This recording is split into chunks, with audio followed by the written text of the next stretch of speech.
नगर पालिका के देने की गाड़ी यहाँ धंसा। जब थोड़ा सा पाइप फटा हुआ है फिर भी नहीं बनाया जाता। जब तक 5 फीट 6 फीट नहीं टूट के रोड चौड़ा हो जाता है तब तक यहाँ पाइप नहीं बनता है।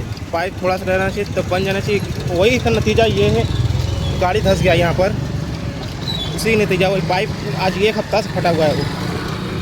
1 हफ्ता से पाइप फटा है तब यहाँ कोई नगर पालिका ध्यान नहीं देता। वो रास्ते का है, वही आज गाड़ी धंस गया यहाँ पर। लमसम मजे से धंसा हुआ है। आगे से गाड़ी उठ गया, ये दिखाते हैं आगे से आपको।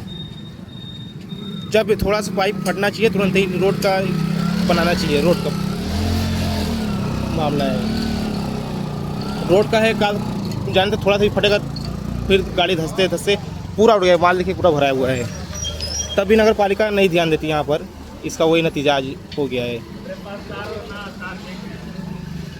गाड़ी आगे से पूरा उड़ गया है, पूरा माल भरा हुआ है एकदम।